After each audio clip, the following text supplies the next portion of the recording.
Hi, people will be here. Hashem. So, Avram Album gave me this sefer this morning. Is the Pachad Yitzchak Rav Hutner on Chanukah. And it's funny because he said to me, if you have it, you could return it. And I went home. I thought for sure I had it. I went home. I have every other volume except Chanukah. So it was Hashkacha, and then it happened to be really incredible. I opened up to a piece, Maimer Beis, his second piece in Pachad Yitzchak, just randomly, and it speaks about Hoda'ah, Thanksgiving. So I thought it was. I thought it was a simon from HaKadosh Baruch Hu to maybe do this piece tonight. I also figured it would be a thinner crowd, so we're going to do this piece by Rav Hutner, which I think is. I'm sorry. I didn't mean to offend anyone. I'm sorry.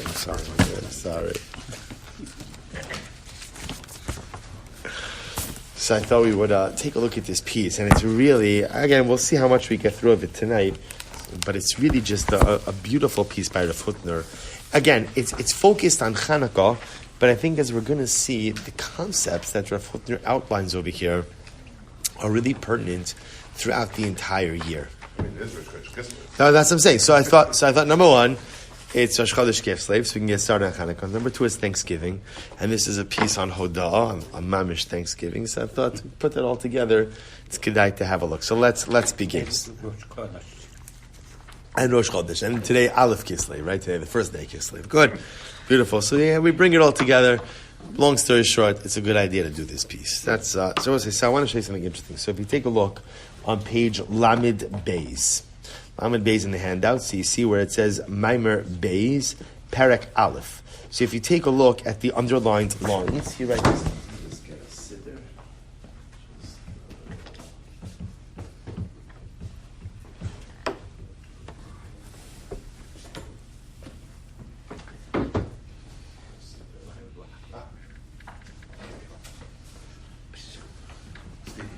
Yes, sir. All right. So here, Rav Hutner really highlights something that I think is really quite fascinating. Let me just pull it up over in the siddur. Okay. So Rav Hutner says as follows. Oh, that's so interesting. The siddur, Limei HaKayetz. Oh, it's for the summer, so it doesn't have Alanis in it.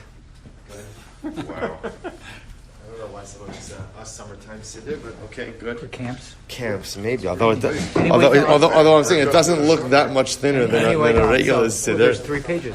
3 pages. Yeah, all right, good. All right, so Chavis, listen to this. Yeah. So Rav Hutner points out the following idea.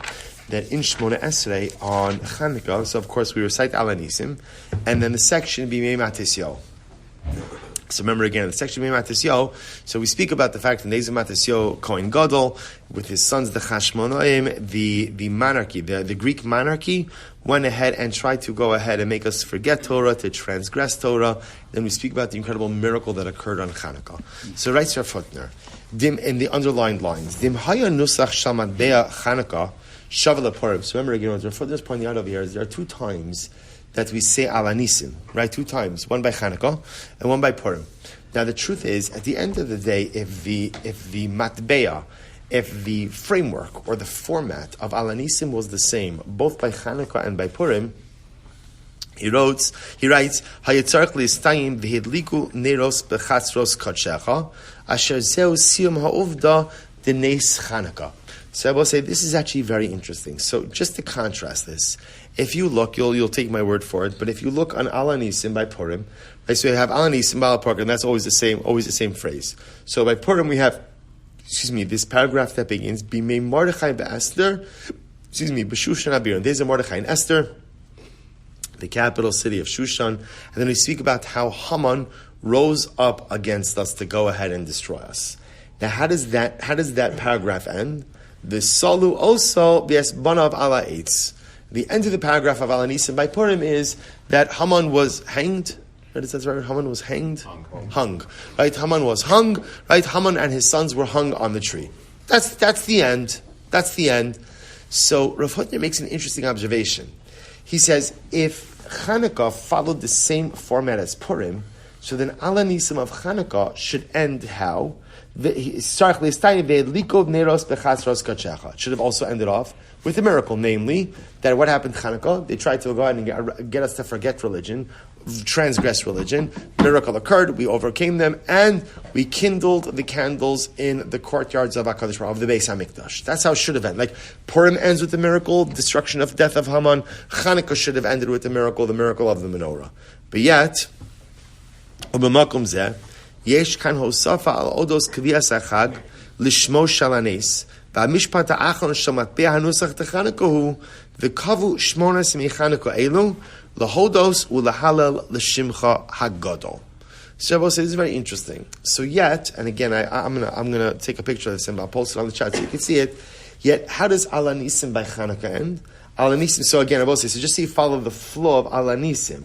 We speak about Matisyo, the Greeks, everything the Greeks tried to do with us, how HaKadosh Baruch Hu allowed us to be victorious. The Achar came, Bo Banech L'Dvir V'Secha. Then the Chashmonaim came back to the Beis HaMikdash, cleaned out the Avodah Zarah, purified the Beis HaMikdash, and kindled the candles, the menorah, in the courtyards of the Beis HaMikdash. That's where it should have ended. That's where it should have ended. And then it would be symmetrical to Purim. Because how does Ala Nisim of Purim end? The Salu also V'Yasbanav Ala Eitz. Right? They hung Haman and his sons on the tree. Then it would have been symmetrical. But Chanukah adds in this extra phrase. How does it end?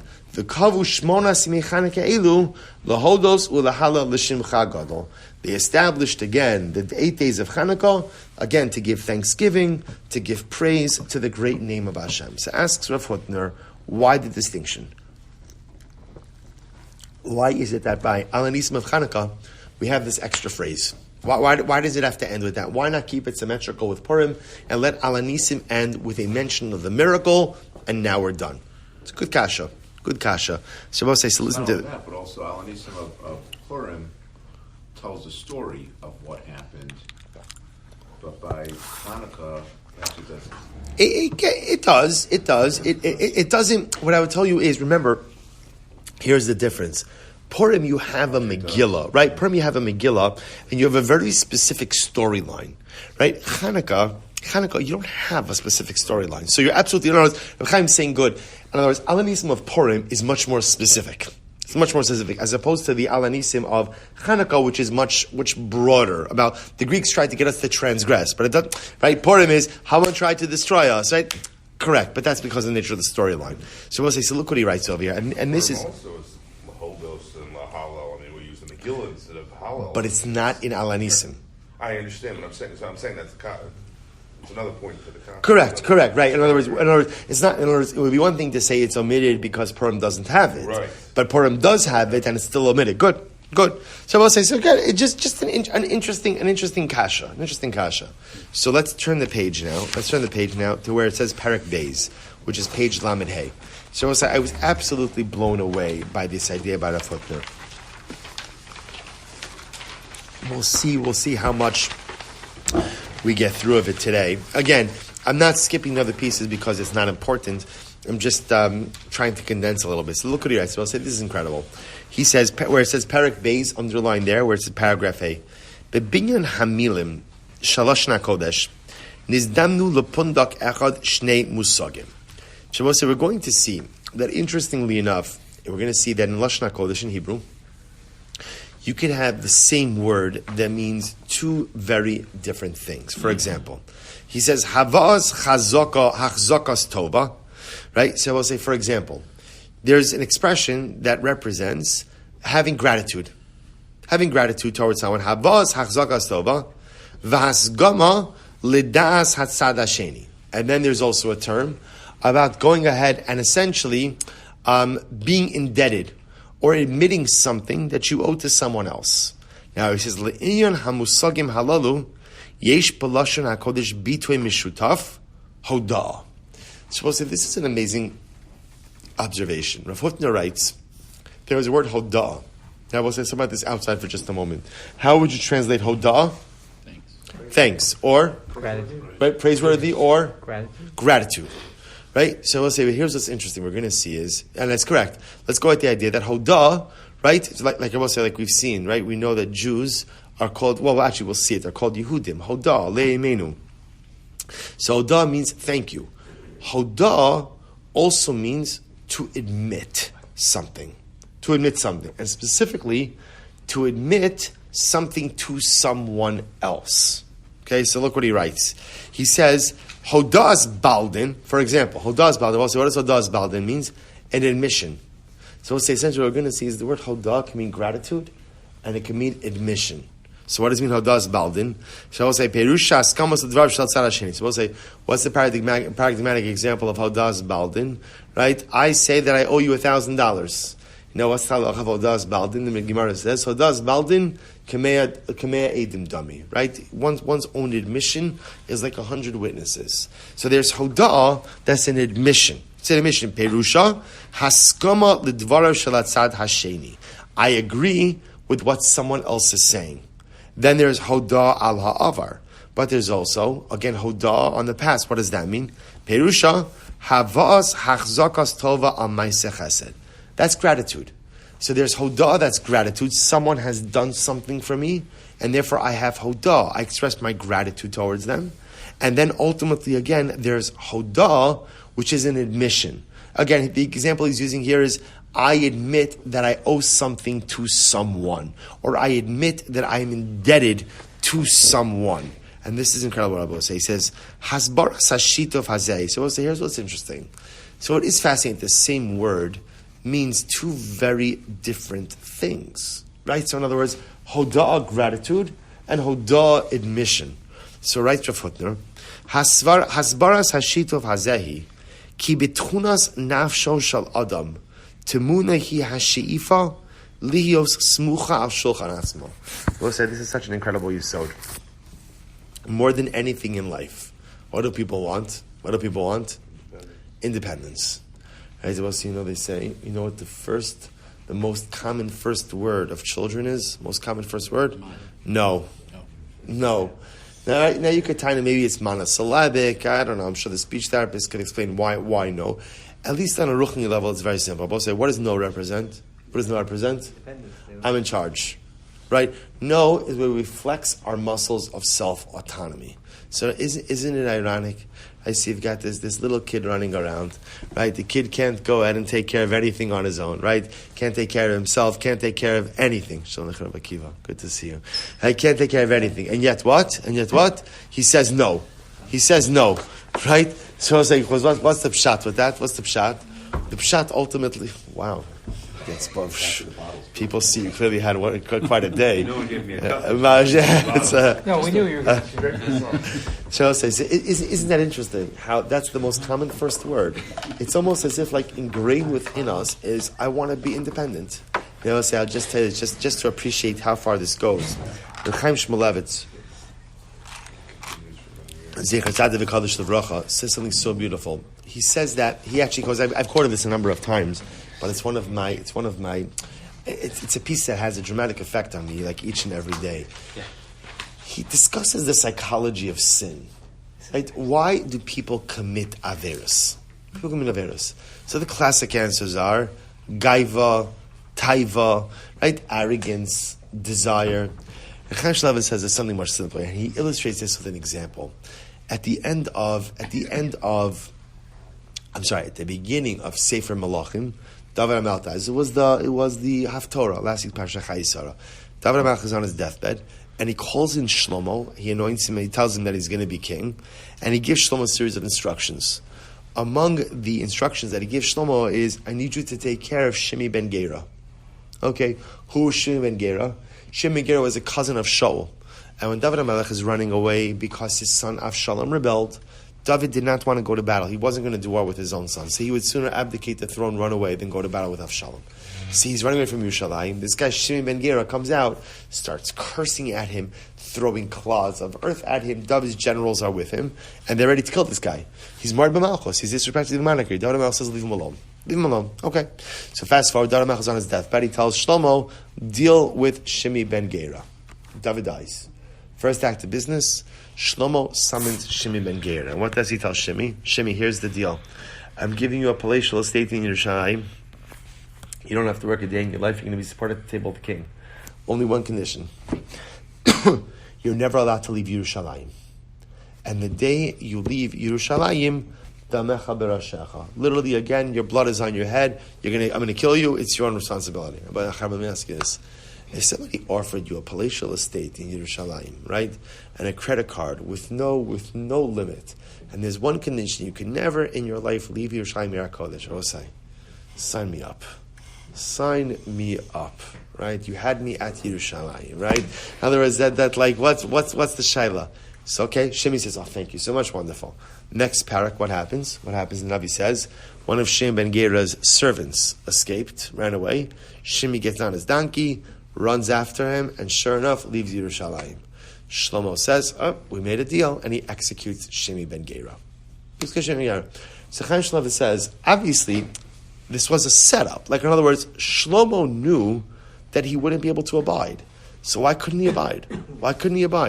So we'll say, so Chaim Shlomo says something amazing. He says, because at the end of the day, Yerushalayim is the most wonderful place in the world if you're there of your own volition.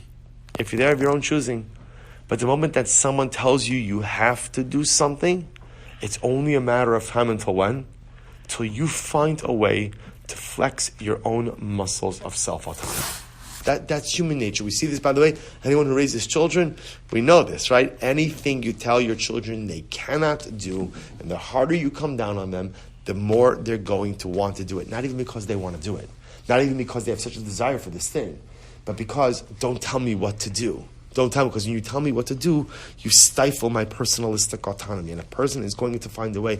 So Chaim Shlomo says something absolutely amazing, which when you first read it, it's like shocking, a little bit abrasive, and hard to digest, but then like when you take it and you're like, wow, that's really right. He says, you know why we sin? Do you know why we sin at the end of the day? Listen to this, you know why we sin? Because at the end of the day, what I'm really saying is, HaKadosh Baruch Hu, don't tell me what to do. Don't tell me what to do. I know you're God. I'm Shmuel Silber. Don't tell me what to do. Right? You mind your business. I'll take care of me. You take care of you. I'll take care. Now, it sounds crazy when you say it. Right? I'm telling God, don't tell me what to do. Chaim Shlomo says that is the entire psychology of Chet. I don't want to be told what to do because more than anything, I want independence. So writes Rav Hutner. And I both say, by the way, So true. when you begin to, and when you write after you like take a moment just to digest it, it's so true, right? As well say, I just look at my own life and like there's so many things that I've done that the truth is, if I just delve deep down into my subconscious, what is it? Because I had too much desire, too much. I'm not an animal. I could control myself. I don't want to control myself because it sounds strange. I don't want to control myself because I want to show that I am in control. I don't want to control myself because if I control myself, that means I'm bending my will to someone else or to something else. I don't want that. That's unnatural for me. I will say, by the way, it's healthy that it's not. You know why it's unnatural? You know why it's unnatural? Because man is made b'tselem Elokim. Man is made in the image of God, which means that the traits that HaKadosh Baruch Hu has, kiviyachol, I have them as well. Guess what? HaKadosh Baruch Hu is independent. HaKadosh Baruch Hu relies on nothing and no one. So there's a part of me that yearns to be that same exact way. You see, it's such an incredible insight into the psychology of sin. So if Hutner writes over here, he says something amazing. He says, because at the end of the day, he says, Ki bitchunas nafsho shel adam timun rehi ashi'ifa lios smucha shulchan atzmo. What I want more than anything is just to be independent. That's what I want. I want to be an independent individual, not reliant on anyone else. And we'll say, Chazal also speak about this. Mibli li zakik le'ezraso shalazulas. I don't want to be helped. I don't want to be helped. I don't want to be reliant. I don't want to be dependent. I just want to be totally and fundamentally independent of everyone and everything. Now listen to this. And we'll say, here's the problem. Ubishasha adam mavia es hakaras tovaso lechavero v'nosein lo toda. And I will say, here's what's interesting. In the moment that I say thank you to someone for something they've done for me, I will say, what does that show? What's happened in that moment? Right? I'm dependent. Or at least I've demonstrated that now I've benefited from something that you've done for me, which at least on some level means I need you. I'm not independent. Ba'osasha, yesh kan hodas baldin, ki bepam azos amnam lo olsa biyado. So as I will say, this is such an incredible idea. I just want to show what Rav Hutner did. Right? First, Rav Hutner said there are two different definitions to the word hodah. There's gratitude and admission. But the truth is, they're really one and the same. Because in the moment that I express gratitude for something that someone did for me, is in the same exact moment that what? That I admit that what? That what? That they helped me. And if I admit that they helped me, then what? I'm not independent. I'm not independent. He goes on, he says, give me 1 second. He says, the moment that I express my gratitude to someone, in that moment of expression of gratitude, there's also an admission. Right? And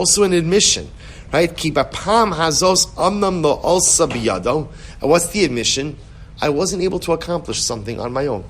I wasn't able to do something on my own. And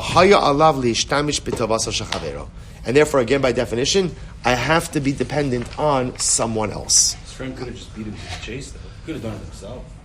I could have, but at the end of the day, I didn't. See, I think that's the chap over here also. In other words, so Akiva's saying, good. What about a case where I didn't need Ruvain, I didn't need him to do something for me. Someone is saying, see, human nature is such that at the end of the day, if you did it for me, you did it for me. In other words, I helped you. So based on where I am right now, I only am where I am because you did what you did. Granted, if you didn't do it, I could have done it on my own also. Right. But Lamaisa, right now, Lamaisa, I am where I am because of what you did. So they're both saying, yes. Doesn't independence also that's good. Independence also on a lack of obligation. I'm not obligated to somebody. Yeah. What, start again. Independence also the lack of obligation. Absolutely. Again, it's once somebody's done something for me, I'm obligated. At least to say thank you. It's the yesod of Soni Matanos Yichya, right? The idea is, what do you mean, right? It's always interesting. Who doesn't love getting a gift? Who doesn't love getting a gift? But Chazal are teaching us something incredible, that gifts impair your independence. Because by definition, and again, this goes to your point as well, even though I don't need the gift, but now that I got it, there's a certain feeling and dependency. Why judges can't right? give. I'm sorry. So judges can't 100% because it changes everything. 100%. Remember what were you going to say? Well, it sounds like gratitude then could be the root of anivus, of humility. Yeah. Go ahead. Speak it out. Well, because once I recognize that you've done something for me, then I'm not in charge of everything for myself. I have to rely on you. And I'm dependent. Yeah. I'm dependent, absolutely, and that we're going to see. That's where Rav Hutner's going with this. So I just want to show what he's just done. I will say, by the way, I don't know if you ever learned Pachad Yitzchak before. Just the style that Rav Hutner utilizes is absolutely beautiful. Again, some of it is, Rav Hutner takes much of his style from Rav Kook as well. So just like Rav Kook, again, sometimes wrote in the esoteric. A lot of Rav Hutner's Pachad Yitzchak is also a bit in the esoteric. But again, he did something just amazing over here.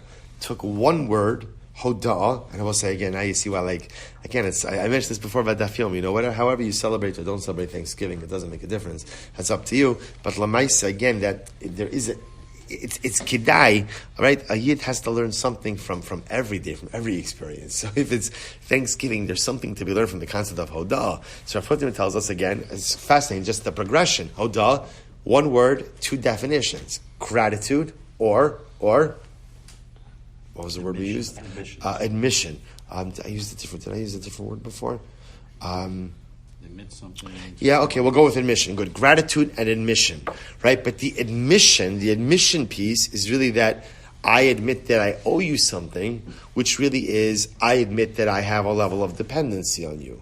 And now, again, Rav Hutner says if you bring them both together, essentially, again, like Ramat was saying, when you express gratitude to someone for something, by definition, the expression of gratitude is also a statement of an admission of indebtedness, which by definition means that I am a dependent and not independent. Now, of course, it doesn't have to mean that I'm fully dependent, right? There are levels, but the point that he's making over here is I'm not as fully independent as I thought I could be. So he goes on. Bofen shashoresh hanafshi. If you turn the page, ha'omok shall kol hava'as toda humay soda v'al achas kama v'kama shekach hu ha'inyan bebein adam lamakom. So I will say. So now remember, up until this point, Rav Hutner is talking about this entire idea bein adam l'chavero. Right. So again, in the bein adam l'chavero, when I express my gratitude to someone, by definition, the gratitude creates an admission of indebtedness as well. Indebtedness. if it's true in interpersonal relationships, then by definition, how true it is in our ben adam lamakom as well, in our relationship to Hashem. There's a gratitude, and then there's an admission of indebtedness to Hashem. So I will say he does something absolutely amazing over here. Take a look at paragraph Vav. Skip a little bit.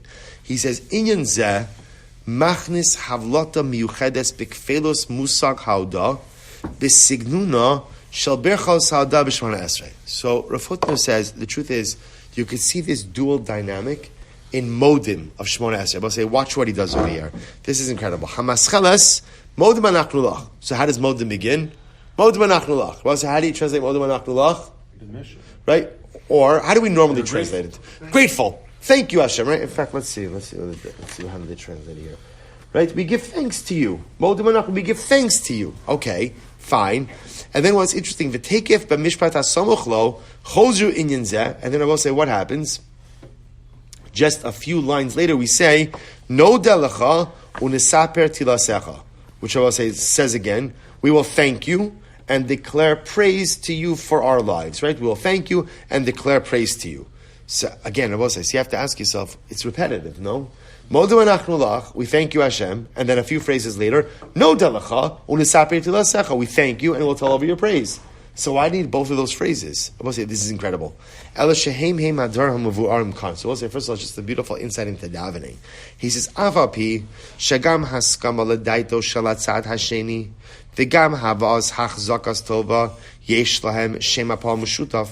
I will say even though the word hoda'ah means both gratitude as well as what? Right? It means gratitude. Literally again, haskamas ledaito shalatzad hasheni. I should say, let's work backwards. It means I admit to something with another party. Either I admit that I agree, I admit that I owe, but there's some type of admission to a second party. And it also means, again, a sense of gratitude. Mikol makom, michulakim heim ba'ofin kishuro shalapoel im habala acharab. So we'll say this is incredible. What Rav Hutner is going to write over here is this. What he explains is like this. So the word hodah, again, means gratitude and also means admission. So what's the shaila? How do you know which hoda'ah means what? So Foster says you have to look at it in the sentence. And I will say this is so beautiful. He says, B'shah shehakavane hi al havas hachzakas tova. When modim or when hoda'ah is used as an expression of gratitude, hare hu mekushar imashal acharov al yedei tevas al. So I will say, listen to this. When modim is used as an expression of gratitude, it's always followed by the word al. What does al mean? Right? For or about. Right? So I will say, so that's ultimately again how you know. So modim al, dahainu shachzakos hatova hi shasisa imadi kach vekach. Modim, I have gratitude. Why? Al, for whatever it is that you've done for me. Ubazeh, Tevas al, omer v'siba makom avur. Right? Al means because of. Ve'elu, so I will say, so ve'elu, so therefore again, if you find modim followed by al, that means that modim is used as an expression of gratitude. Ve'elu, shakavone hi askama l'daito shalatzad hasheni, but when hodah is used as what? As an expression of admission, harihu mekusher imashel acharav al yedei ha'os shin. Right? So I will say, when hodah is used as an admission, so she, right? She means what? Because. I have hodah, I admit that I am indebted to you. She, because. So watch this. He says, Kigon, Ruvain Moda Shuchai l'Shimon. We'll say he gives an example, right? So for example, if we want to say, Ruvain admits that he owes money to Shimon. So we'll say, how would you say that on Lashon HaKodesh? Ruvain Moda Shehu Chayiv l'Ruvain. That he is, that's that that he is obligated to Ruvain. So we'll say, watch this. This is so beautiful. Umipnei kain, mechayvan shapsicha, shal berachas hauda, sheshmona esrei, hi bemodim, anachnu lach, sha'ata. So I will say, so what happens, sha'ata? What does that mean if it's she? What does that mean? What kind of modim is it? Admission. So right, I will say, so listen to this. Hare Pirusha, Shalodazu, Shuba Muvan Shalodaz Baldin. So I will say, isn't this incredible? So what's the opening phrase of Modim? See, I will say, I want to tell you, it's translated wrong, according to Rav Hutner. Right? Every single siddur translates it as Modim Anachnu Lach. We thank you, Hashem. No.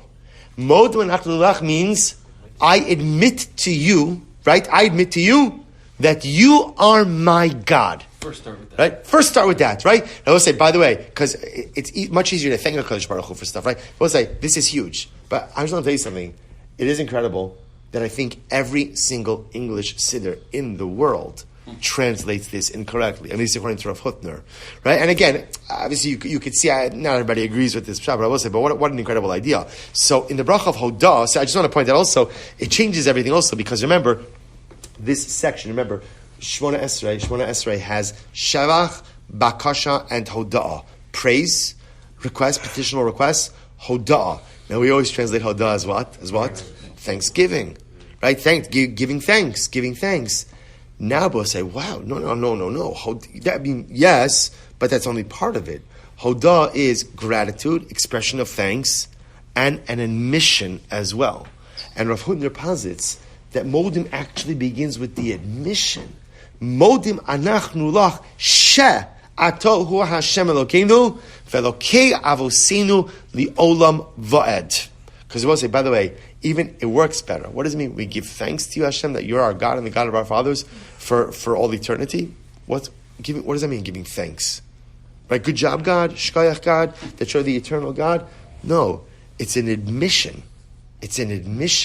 I'm moda.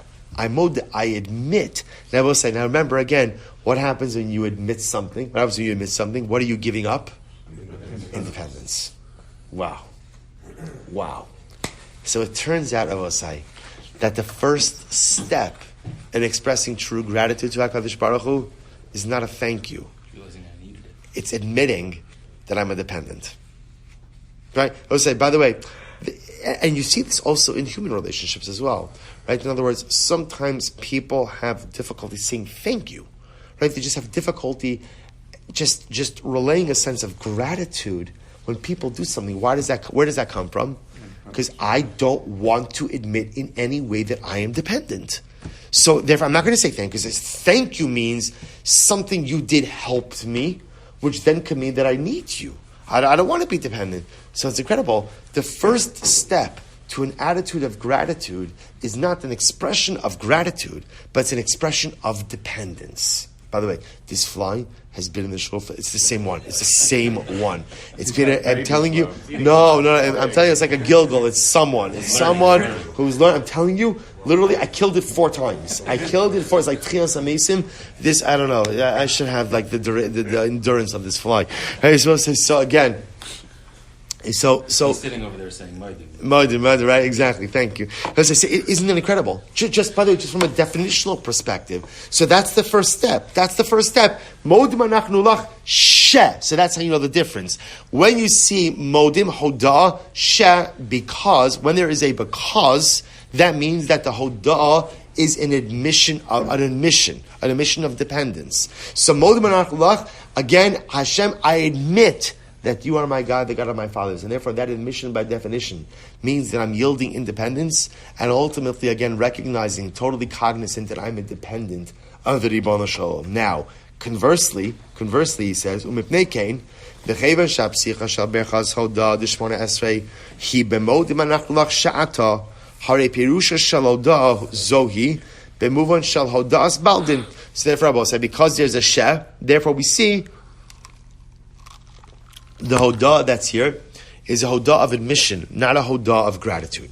Now, what could you? Is it like bittul or is it not quite? It is bittul. In other words, bittul is even like the next step, because bittul is a total sublimation of the self to HaKadosh Baruch Hu. Before you can get to that, you have to begin to recognize the dependency. Right? In other words, if I can't admit that I'm a dependent, and by definition give up some of my independence, bittul is impossible.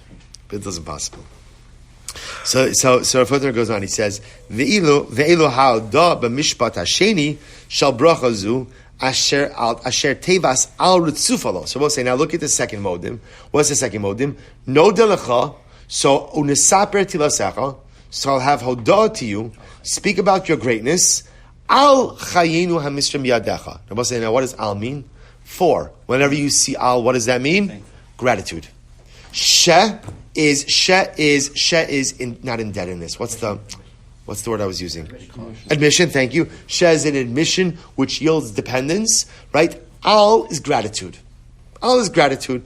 Al is says no dilcha al chayim b'shem yadecha harei kavanahi b'muvan karban toda v'yuyan od Rashi al amirasa shalei apam od es Hashem. So we'll say, so remember again. So what happens? V'hosif Rashi al zeh shenatalti yoseh michalki kilomar inyan hatoda avor leidasa sheYehuda kolo b'socho kam hoda asbaldin sheze'ena magia la bedin. So we'll say, here's what's interesting.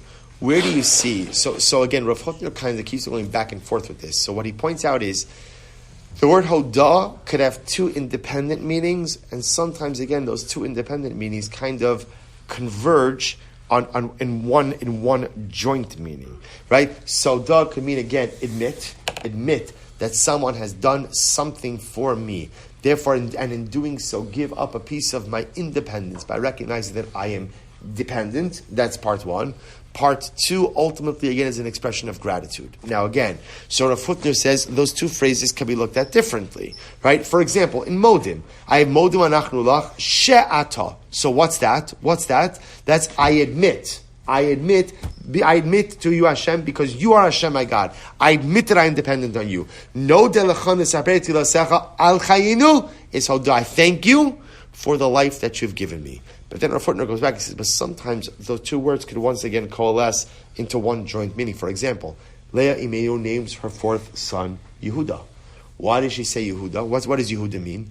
Hapam odas Hashem, Hoda. If we'll say, what does Hoda mean in this context? Thank you.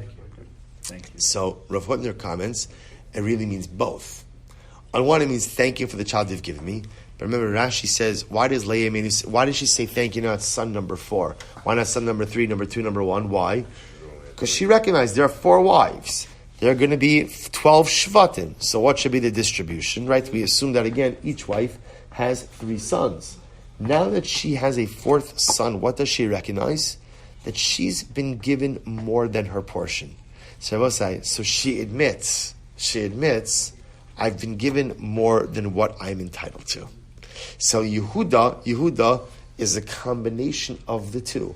It's a gratitude for what I've been given, but also an admission that I don't deserve all that I have, and what I have does not come about because I've earned it, but it comes about because of HaKadosh Baruch Hu's good graces. So really what Rav Hutner, I think, is driving at over here is that if you think about it, every hodah, every act of gratitude has this duality to it.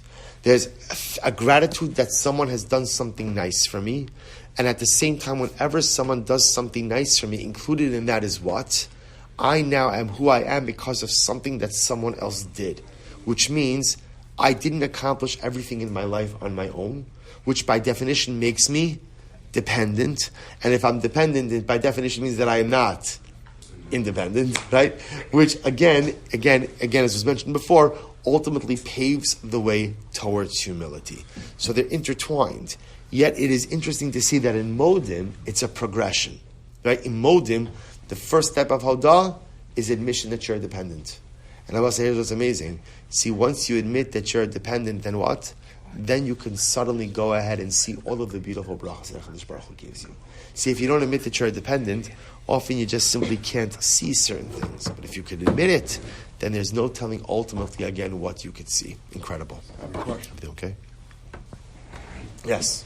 Or statement. And this is not for this class, but it's related to it, and I wish you would speak to it at some point in the future. And that is, you talk about doing something for somebody and they say thank you. What happens when you do something for somebody and they don't say thank you? And then the action person gets angry the person didn't, and what was going to be a beautiful thing is now turned into a Something mess. So right. And it and what I had a rabbi one time tell me, because I was telling him I just can't believe how you've been able to handle this particular situation. He says, Matt, if you don't have any expectations of others, you'll live a happy life. Because not every time, but a lot of times, often, when you have expectations of what, and it's a matter of me being right, because I'm a right person, and that person should do what I think is right, and he didn't, I get disappointed. You know where it happens a lot? I mean, you're not going to hear this. You already know it. It happens in rabbinic congregate relations. You hear it all, the rabbi should have come seen me. I've been here 25 years. It's just the expectation. Right? So could you, one day talk, because I think that just ruins about rabbinic expectations? No. But I'm saying the general expectation of others is the detriment of many relationships. 100%. So look, the truth is that probably deserves a shir on its own. Saying. But I would tell you, the quick answer is, I think the eitzah of not having expectations of people. When you say it, it sounds like a little bit of a downer. It does. Right? So I would reframe it a little bit. I think the way to look at it is, you never do something good in life because you're going to think someone's going to recognize it, appreciate it, or say thank you for it. You do what's right in life because it's right. Right. And by the way, the greatest example of this was Moshe Rabbeinu. How many thank yous do you think Moshe Rabbeinu got from Klal Yisrael during his 40 years of leadership? Oh, 0. Right? I'm sure there's one guy, good drasha rabbi, whatever, like something. But the truth is, yet Moshe Rabbeinu led a successful life. And I think part of Moshe Rabbeinu's koach was, you got to do what you got to do. And other people's reaction or lack thereof doesn't change the correctness of my action. See, I think all too often, what motivates us to often do the right thing is the reaction we're going to get from other people. The popular vote. Right, popular vote. In other words, and by the way, there's nothing wrong with that. In other words, I want to do good also because I want to create relationships. So part of that relationship is I do something nice for you, you say thank you, there's a connection that's now created. So now, when I do something nice and you don't react, and the relationship is not like, why did I bother with all of this? But that's because my mindset is, I don't do the right thing to create relationship. I do the right thing because it's the right thing. And if you just approach it like that, whether you recognize what I did or not, makes absolutely no difference. No difference. That's the ideal. That's the ideal. And the truth is, you see great people operate this way. And it also has a lot to do also with, I think it's also tethered to, a healthy sense of confidence. Because there are those of us who, really need approval from other people. So if you really need approval and you don't get it, often you feel sour towards someone else, but really what I really need to be focusing on is, I should just be more confident in me. I don't need you to give me a shkoyach. I should say, I shouldn't need you to give me a shkoyach to feel good about myself. I should feel good about myself because I'm living a good life and I'm happy with who I am. Right. So a lot of these things are all intertwined. So I sometimes think when people have those kind of reactions, it's often like, and I've been on the receiving end of some of those rabbinic reactions of things, and I think a lot of times it's just stuff that people have going on inside of themselves that's just unresolved. But I think to your specific question, do the right thing because it's the right thing. The reaction is that you can't control what other people do, but you can control what you do. Right. And once again, I'm not saying it's easy, and I'm not saying I've not mastered this by any stretch of the imagination, but once a person is able to get to that, you become like Moshe Rabbeinu. Right? I think every day, the Medrash says that no matter what Moshe Rabbeinu did, he got attacked. Right? The Medrash says, Moshe Rabbeinu, if he put on a few pounds, the Medrash says, people say, oh, you see he's putting on weight. No, he's putting on weight because he's skimming money off the top. See, he's living large. He's living large off us. Or Moshe Rabbeinu pitched his tent outside of the camp. They said, impossible for a man to live a celibate life. He must be carrying on with someone else's wife. What's this about Moshe Rabbeinu? Moshe Rabbeinu. They're saying Moshe Rabbeinu is skimming off the top. Moshe Rabbeinu is engaging in illicit relationships. And you think Moshe didn't hear it? You think he didn't hear it? Anyone else would have said, you know what? I don't need this. God, remember, I told you no at the bush. Right? I told you no, repeatedly at the bush. Repeatedly. I'm done. But Moshe Rabbeinu understood that, what other people think or what they feel or what they say makes no difference if you are 100% self-assured that what you're doing is correct. And that was the greatness of Moshe, right? Right. That's how he was able. In other words, there were moments when he had enough, but in general, he was just able to carry forward because he was so sure of his mission. Now, it helped that God spoke to him. Yeah. Yeah. Okay, I got it. Okay. There's some interactions you have with people that you don't know if it's the right thing unless they say thank you or acknowledge. It's like, well, is that the maybe they didn't. Well, yeah, well, look, I think what Ramat is describing is often like in situations where, and it happens to all of us, like you do something objectively nice for someone, and they may not even like recognize it or acknowledge it. Just acknowledge, just like do you know what I did? You know what I'm saying? In a case where they do know. Right? If they don't know, they don't know. I deposit $100 by someone's door. They have no idea. Okay, that's a matana b'seiser. But then they do know. But again, it's frustrating. But at the end of the day, I do what I do, not because I'm going to get a shkoyach, but because it's the right thing. I think. All right. Thank you. All right. Thank you for that. So let's finish this up. Yes. Was Leah saying, because I think he said that she had when she said Apam Ores Hashem, because she realized she got more than she was entitled to. By recognizing she got more than she was entitled to, she realized that she was never entitled to anything. And that's why, and that was she thought she was independent because she earned 3 shvatim. Right. When she had the 4th, she realized she never even earned the 3rd. That's a beautiful idea. It's a beautiful idea. So you're saying maybe when she got more than she was quote unquote entitled to, I realized that I'm entitled to nothing. And that's when the independence, she thought she had independence, and then she really That's did. beautiful. That's beautiful. In other words, that true dependence only comes when you dispense with any semblance of entitlement. Which is true. Listen, don't we see this contemporarily in society, right? When there is such a sense of entitlement, right? You're unable to be. What is it? You're unable to be. Let's play that back again. So Leah Imenu, you want to say up until Yehuda, so she had this thought that she was independent. She was entitled. She was entitled and therefore she's independent. In other words, the entitlement makes me independent. I'm entitled to 3. Right. So it's Magiali. In other words, maybe she's missing. Entitlement makes me that I can't become independent. Well, entitlement means I'm dependent. No, but by saying that she was entitled to 3, she recognizes that it's Hashem giving it to her. But the entitlement is... It's like Magiali. Yeah. That's mine. It's mine. In other words, I always say it's coming from Hashem, but it's mine. It's mine. As opposed to once Yehuda comes along and she got more than quote-unquote her entitlement, so he's saying it sends like the whole entitlement theory like down the drain. Because we're asking why she waited till 4. Right. Like Yeah. No, but it's Thanksgiving you're supposed to speak about is that true? I thought just football.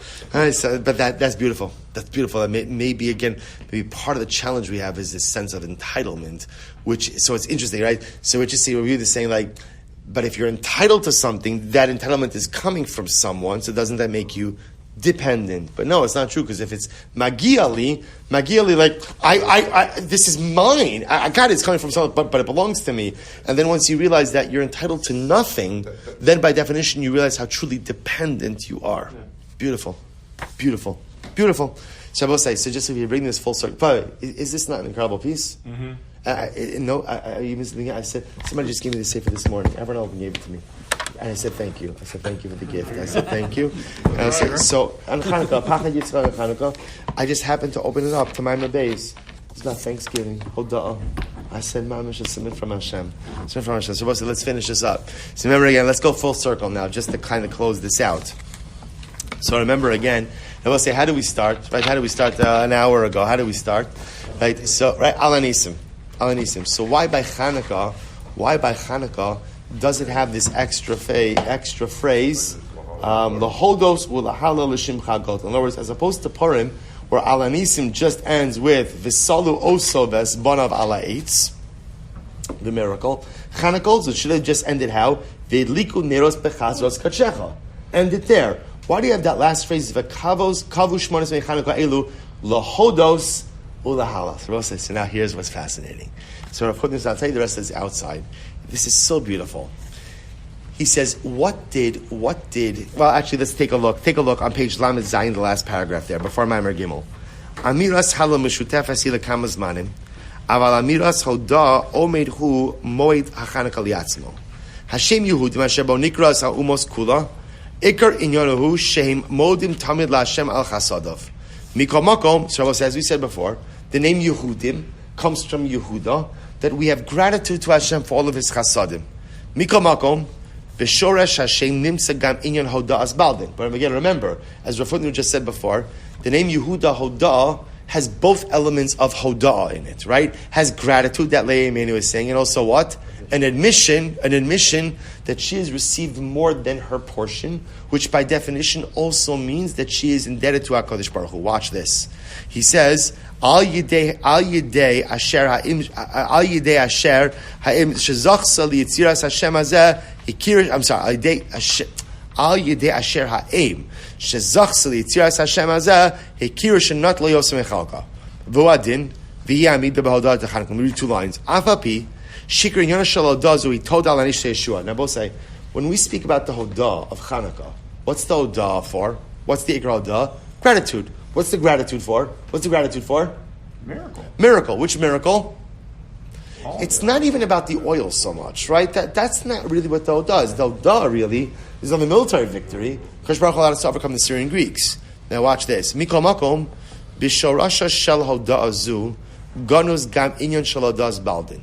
But there's also an admission, ultimately, again, of Hodah. A Hodah of admission. How so?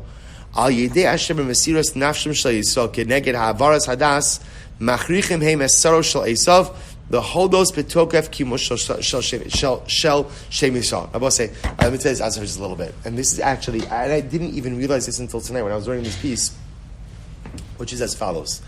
This is incredibly tied into Inyan Diyom. This week's parasha. What happens? Yaakov even gets the brachas from Esav. And I will say, here's what's interesting in the parasha. Right? When you read the parasha, you read the whole story of Yaakov Avinu masquerading as his brother, getting the brachas. What's the one question that lingers in your mind? Sheker. Right? First, how come Yisrael didn't figure it out? Sheker. Like, this doesn't seem to be true. Sorry? Ganav, right? Theft. We didn't earn it. He didn't earn it. What else? Like, a fundamental question is like, did it work? Like, Yaakov got these brachas from his father, but like, you can't steal blessings, right? In other words, you can't steal blessings. You can't steal blessings. Giving to him. Right. Remember, Yitzchak thought he was giving it to Esav, right? He thought it was Esav. All right, he was a little bit suspicious of what's going on over here, but he thinks he's giving it to Esav. So the shaila is like, what do you do with the story? Like, and the parasha itself doesn't really, in other words, Yitzchak says the words after Yitzchak is confronted with the fact that Yaakov dressed up as Esav. He says, Gam Baruch Yehiyah, which Rashi interprets as Yitzchak Avinu affirming the brachas that he gave to Yaakov. But the truth is, Rav Hutner points out that the real moment that Yaakov Avinu's right to the brachos was affirmed was when? Fast forward to next week. Fast forward 2 weeks, Parashas Vayishlach, where Yaakov Avinu fights with the Malach. He fights with the Ish, the mysterious man. Rashi points out who was the Ish, who was the man? Esav's angel. And what happens at the end of that fight? Right, the Malach is trying to overtake Yaakov. Yaakov holds his ground. Right, he's injured. But what happens? Ultimately, again, the Malach renames Yaakov. He renames Yaakov. And he says, your name is no longer Yaakov, rather what's going to be your name? Yisrael. So Rashi and Chazal point out that it's in that moment that the angel of Esav admitted to Yaakov that the brachos are rightfully his. Yeah, that was the moment that the brachos were concretized. And Rav Hutner says this becomes a model. Because the Ramban already says that the fight between Yaakov and the ministering angel of Esav was a Maisa Avasim Labanim. It was a foreshadow, a biblical foreshadow, that the descendants of Yaakov are going to fight with the descendants of Esav. But yet at the end of the day, we'll hold our ground. We'll remain standing in the morning, but we get injured. We get injured along the way. Rav Hutner says something amazing. Every single time the nations of the world try to rob us of our spiritual identity, and we stand our ground, they are modeh to the fact that we were the proper recipients of Yitzchak Avinu's bracha. Every time we struggle with the nations, but we hold our ground, there's a hodah, there is an admission from Esav, from the other nations, that we are the true recipients of the bracha. us holding the ground admission, or them trying to? It's both. Both. In other words, you only hold your ground when someone's trying to take it away from you. No, but I meant, is the fact that they are trying to, destroy us, is that an admission that we got the bracha and that there's something to destroy us that just for? means they hate us. Why is the... I think. So what's the admission? In other words, the admission is acknowledgement. After they try to stamp us out and we hold our ground, we don't give up. I mean, that we were successful. Correct. Then they have to admit that we are the true recipients of the bracha of Yitzchak Avinu. Because we were successful. Correct. Because we held our ground. So Rav Hutner says something amazing. I'm sorry, that's the way that he acknowledges that Yaakov was entitled to the bracha, because he stood his ground? Yeah, because he remained standing the next morning. Because since he was unable to defeat him, because remember, that's when he changes his name. Right? You're not going to be called Yaakov, right. Rather Yisrael. Ki sarisa im Elokim banashim vatuchal. You fought with an angel. And you were able, you were successful. So the moment that we engage in the struggle and we are successful in the struggle, that's when the Malach says, you know what, you deserve those brachas. Isn't it more but we're trying to establish how he was entitled to it from Yitzchak? Wouldn't it be that before he fled, that Yitzchak and Rivka gave him a bracha before he left at the end? No, because the real acknowledge, the real concretization of the bracha comes when even Esav admits that Yaakov is the rightful owner of the brachas. Not even Yitzchak. Not even Yitzchak. Knowing that he's giving a bracha to Correct. Yaakov. It's undisputed. It's undisputed, essentially. It's undisputed. In other words, once Esav is modeh, then by definition the brachos are no longer in dispute. Afterwards he comes and kisses him when he agrees. Correct. He's no longer in dispute. So we'll say, get ready for this. Says Rav Hutner, that's the meaning of the last phrase in Al Anisim. The kavo shmonis meichanukah elu lahodos. I will say, what does hodah in this context mean? Hodah, Rav Hutner posits, does not mean gratitude. It means admission. You know what the greatness of Chanukah is? That the nations of the world, that Esav admits that we are the rightful heirs of the brachos of Yitzchak Avinu. Why? Because ultimately, what does the first part of Al Anisim say? Right? They rose up against us, to do all terrible things. Right? They wanted to eradicate Yiddishkeit, to eradicate spirituality. And what did we do? We stood our ground. And what happens when a Jew is spiritually challenged by the nations of the world and holds his ground? There's a hodah. That's when Yaakov becomes Yisrael. There's an admission that you are the true recipients of that bracha. And says Rav Hutner, that's the lahodos there at the end of Al Anisim. That hodah is not a hodah of gratitude, but that hodah is ultimately an admission on part of the nations of the world, that we are the true heirs of that bracha. He goes on, he says, Va'af api she'ikar inyana shalodah zu, who told Al Yeshua, even though again, told to normally translate as gratitude, mikamakom, bishrasha shalodah zu, gonus ugam inyan shalodas baldin, al yedei Hashem b'mesirus nafshim shal Yisrael, keneged ha'avaras hadas, since we stood strong we stood up to the persecution of the Greeks to go ahead and try to eradicate our religion. Ultimately, again, Esav has to admit that we are truly Yisrael, that we are not Yaakov, that we are Yisrael, and that we are the true heirs to the brachos of Yitzchak Avinu. Lo Yaakov ye'amar od shimcha ki im Yisrael. I will say an incredible idea. So a totally different understanding. So first of all, let's just kind of bring this all together when we get from Rav Hutner. So first of all, just in terms of Al Anisim itself, a new appreciation of how to understand that last phrase. The kavush want to say Chanukah elu, and I will say that's why it has to end. See, Chanukah ends, Al Anisim ends with that extra phrase because Chanukah has an additional dimension. Not only is there gratitude for the miracle, which of course there is, there's hodah, which is an admission. The nations of the world have to admit that we are the true heirs to the brachos of Yitzchak Avinu. Why? Because wherever there is persecution and the Jew stands his place, the Malach of Esav admits to the Jews' spiritual superiority. An incredible idea. But I will say, if you would think then, okay, if they're admitting it, then they wouldn't do it again. No, your kid admits he did something wrong. He never does anything wrong again. Okay. People admit things and they move on. Right? Yeah, you have a moment of cognitive clarity, then you forget it. I think first of all, so Mordechai stood his ground by Haman, so why don't we have it at the end for Purim? And secondly, this is talking about the Bnei Yisrael. It doesn't say that the nations of the world are the ones that are doing it. It's the Bnei Yisrael are doing it. So the admission is from That's Bnei Yisrael. No, that's his chiddush. That's his chiddush. Lahodos means the nations of the world. Okay. The Chazal established Chanukah. Why? Lahodos. Who's Lahodos? Who's Lahodos? The nations of the world. And then Ulahalel is us. L'shem Chagol V'chash Baruch. Okay, so what about Mordechai stood his ground to Haman? So I think here's the difference. Mordechai stood his ground to Haman. Haman never had intention to eradicate the Jewish religion. It wasn't a spiritual Right? It wasn't a spiritual war. It was a physical war. Do remember, this is why the Mishnah Berurah brings down, this is the fundamental distinction between Chanukah and Purim. Why Purim there's a mitzvah of Seudah, Chanukah there's no mitzvah of Seudah. Because Purim was a physical annihilation, so we celebrate physically. Chanukah was spiritual The annihilation. Greeks didn't mind us. Correct. The Greeks were happy to live with us. Yeah. They just wanted us to assimilate. Yeah.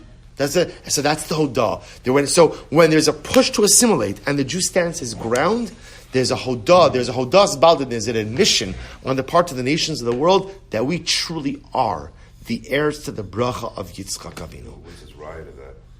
He's Rav Hutner. That's his riot to that. That's his riot to that. That's Kinkash to Rav Hutner. Yeah. So Esau and Ishmael were pagans up until they weren't. So Esau becomes Christianity, and Ishmael becomes Islam.